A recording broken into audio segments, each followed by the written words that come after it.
جماعه لو سمحتم، لا لا ما حدش يكلمني، لا وصلت 100,000 مشهور خلاص. ايه الاخبار يا ناس؟ حلو عاملين ايه؟ واهلا بيكم في فيديو النهارده 100,000 مشترك. اولا شكرا لكل واحد فيكم مشترك في القناه، وشكرا لكل اللي كان بيدعمني الفتره اللي فاتت سواء كان بمشاهدات بلايكات اي حاجه. شكرا.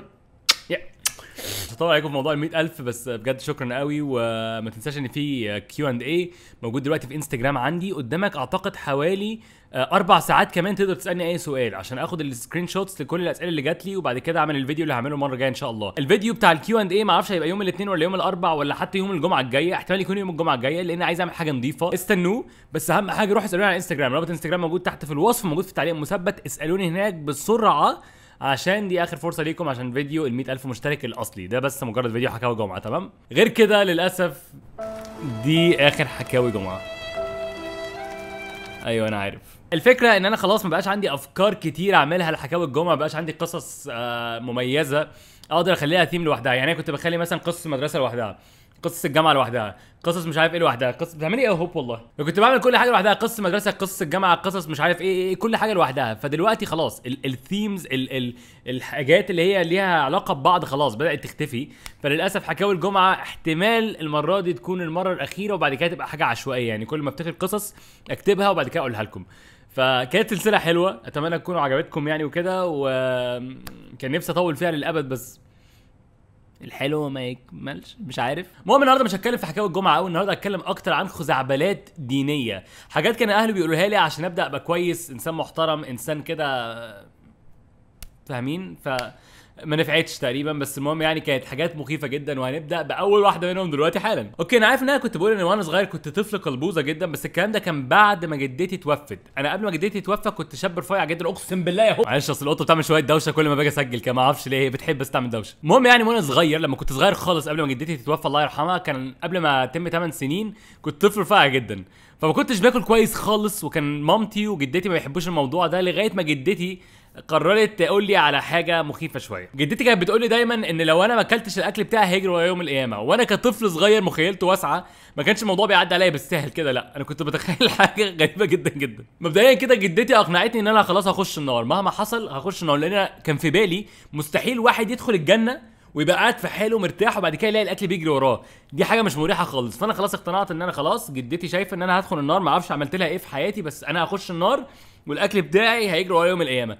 كطفل صغير يا جماعه الاهالي دلوقتي لو انت اب او ام جديد او كده مش عارف اقولها لكم ازاي، بس لو سمحتم اهدوا شويه على العيال عشان فعلا مخيلتنا بتكون واسعه واحنا صغيرين. المهم يعني انا كنت فعلا بتخيل ان الاكل بيجري ورايا بمعنى الكلمه. يعني انا كنت بتخيل مثلا رزايه بسمتي مثلا بتمشي ورايا بشومه عشان تضربني عشان ما اكلتش. والله كان الموضوع بيوصل للدرجه دي، لدرجه ان انا اصلا قعدت فتره طويله قوي بحلم بكوابيس ان انا مثلا لو ما اكلتش مثلا ورك الفرخه بتاعي في الغدا، ورك الفرخه بيجي بعدين ويبقى شكله كده اللي هو عامل زي الزومبي بيقول لي انت ما اكلتنيش ليه، فاهمين؟ كان ده اللي بحلم بيه بالظبط. بعد كده بقى شويه شويه بدات احب الاكل اكتر واكتر، وبعدين هنا بدات افكر في افكار شيطانيه شويه. مع اني كنت بدات بقى خلاص اكل كتير وكده، بدات احب الاكل، بدات اكون الانسان التختوخ اللي انا عليه دلوقتي. كنت برضه لسه في بالي موضوع ان الاكل ممكن يجري ورايا يوم القيامه، وساعتها جات لي خطه جهنميه غير عاديه. طبعا كل اللي بحكيه دلوقتي كان وانا صغير فاكيد مش هتحاسب عليه يعني، بس كنت قررت ان انا لما اخش النار وانا صغير ما كنتش هلاقي شغل، فما كنتش هعرف اشتري اكل. فكنت بالقصد بسيب شويه اكل في كل وجبه عشان يجروا ورايا يوم القيامه، لان انا قررت ان انا ساعتها انا اللي هجري وراهم واكلهم عشان ما اجوعش في النار، فاهمين؟ ما اعرفش جبت التفكير ده منين، بس ده كان التفكير اللي عندي ساعتها، لغايه ما امي قالت لي انت ما بتخلصش اكلك ليه، وحكيت لها الموضوع ده وقالت لي لا تيتا كانت بتكذب عليك يا حبيبي، ما فيش اكل هيجري وراك يوم القيامه. ساعتها اصلا كانت خلاص كده بالنسبه لي الدنيا كلها كذبه كبيره وما فيش اكل هيجري ورايا يوم القيامه، ولازم ابدا احوش بقى عشان لما اموت. استغفر الله العظيم يا رب. كنت طفل تافه. المهم دي اول حاجه كانت بتقلي من خزعبلات الدين. تاني حاجه كانت جدتي بتقولها لي وانا صغير، وتقريبا كانت بتقولها عشان كنت ببقى مزعج لما بعملها، هو ان الشيطان بيستنى اني انا اتاوب عشان يعمل بيبي في بقي. ما اعرفش في حد غيري كان بيتقال له كده ولا لا، بس جدتي كانت دايما بتقول لي لما اتاوب كده كده ان الشيطان بيقف قدامي وبيعمل بيبي جوه بقي، يعني انا بقي بيبقى جواه بيبي. فانا كنت كل مره للاسف وانا صغير بعد ما بتاوب انا فاتح بقي بروح اغسل سناني، يعني بدل ما اغطي بقي بايدي كنت دايما بروح اغسل سناني بعد ما اتاوب. يعني كنت بتاوب اروح اغسل سناني وخلاص كده بيبي الشيطان مش هيبقى فيه طعم من بقي ان شاء الله. اللي انا مش فاهمه ليه كنا بنجر الشيطان في كل حاجه؟ الراجل قاعد في حاله اصلا بيوسوس ناس، بيشوف شغله، واحنا عمالين نجرجره في حاجات هو ما بيعملهاش. طبعا هو اكيد فخور بالموضوع ده ومبسوط ان احنا بنتكلم عنه بطريقه وحشه، عشان اعتقد ان دي حاجه هو بيحبها يعني، بس برضه في نفس الوقت ليه الشيطان هو اللي بيعمل كل حاجه غلط كده يعني؟ ليه الراجل قاعد في حاله واحنا بنعمل فيه كده؟ مش فاهم. فدي حاجه كمان كانت جدتي بتقولها لي وانا صغير، ان الشيطان بيستنى افتح بقي عشان يعمل بيبي في بقي. حاجه يعني. الخزعبله الثالثه بقى كانت مشهوره شويه، بس الشيخ بتاع الجامع اللي كان قدام بيتي كان بيعملها بطريقه فيها تويست صغير كده. مبدئيا قبل ما احكيها، كان في زمان بونبوني اسمه سكوتش، ما اعرفش تعرفوه ولا لا. السكوتش ده كان بونبوني كده بالنعناع، كان طعمه حلو قوي الصراحه، كان فعلا مش طبيعي ماشي. كان كيس لونه احمر كده، ما اعرفش كان بيتباع بره مصر ولا لا، بس كان كيس احمر كده صغير فيه بونبوني ازرق ايه، كان ابيض كده صغير، كان بالنعناع. المهم شيخ الجامع بتاع منطقتنا كان شخص هادي وطيب، وعارفين الناس اللي هي بتطلع اللي هي بتحببك في الدين بطريقه حلوه، بطريقه بسيطه، هو كان كده بالظبط ماشي. المهم كان بيعمل ايه بالسكوتش ده بقى؟ هو كان عنده في المنبر بتاعه اللي هو بيخطب منه يوم الجمعه، كان في باب صغير كده سري بيحط جواه البونبوني السكوتش ده. كل ما بنعمل حاجه صح كان بيعملها لنا ماشي. فالراجل ده الشيخ الطيب ده قال لنا في مره ان احنا لما نيجي نصلي لازم رجلينا تلمس بعض، عشان لو ما عملناش كده كان الشيطان بيدخل ما بيننا. مبدئيا كده انا دخلت معاه في نقاش حاد عن قد ايه احنا المفروض اصلا ما نلمسش رجل بعض، عشان لو الشيطان دخل وقف ما بيننا واحنا بنصلي فاحنا كده بنشده للحلال وممكن يغير من طريقته وننتصر على قوى الشر، وخلاص كده ما يبقاش في وسوسه تاني خالص. هو طبعا ما كانش مبسوط خالص ان في حد طلع له منطق غير المنطق بتاعه، ممكن يكون كويس شويه، لان فعلا فكر فيها يعني، لو الشيطان بيصلي معانا ايه المشكله في كده؟ ما خلاص خليه يصلي يا سيدي. المهم قعدت اصلا اتكلم معاه، بقول له اصلا هو الشيطان بيخش الجامع ازاي، ومش المفروض الجامع ده ليه حرمته، وازاي الشيطان يقدر يدخل جوه وبتاع. ما كانش بيرد عليا الصراحه يعني، كان بيحاول يسكتني وبتاع. المهم في الاخر قال لنا ايه عشان يقنعنا بالموضوع ده؟ قال لنا ان كل مره هنصلي فيها ورجلينا لامسه بعض هيدي كل واحد فينا كيس كامل سكوتش، اوكي؟ فساعتها انا واصحابي بقى من سكوتش هنا، يا استغفر الله العظيم يا رب، احنا كنا اطفال هنخش النار حتى لو اطفال والله. ما كناش بنسكت على كده، كنا بدل ما احنا نحترم نفسنا ونوصل رجلينا ببعض على طول عشان يدينا السكوتش، لما لاحظنا ان هو بيوقف شويه وبيقلل بعد ما احنا خلاص اتعلمنا الدرس، بدانا بقصد نبعد رجلينا عن بعض عشان يشوفنا ويقول لنا لا لمسوا رجليكم لبعض، فنلمسها لبعض فيدينا السكوتش. حاجه مش فخور بيها الصراحه، ما اعرفش كده كنت اعتبر بس من الراجل ولا لا، بس كنت صغير برضه، كنت يعني اقل من 8 سنين تقريبا. ودي كانت الخزعبله الثالثه من الراجل ده.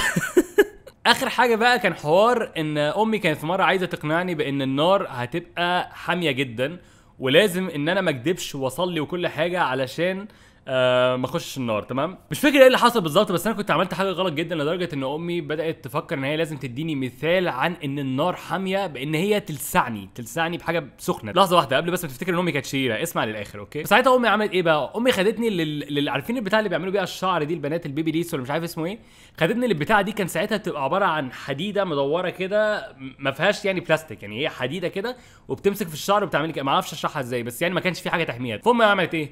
امي فتحت الدرج بتاعها، طلعت البتاعه دي وهي مش متوصله في الكهرباء، وحطيتها على دراعي وعملت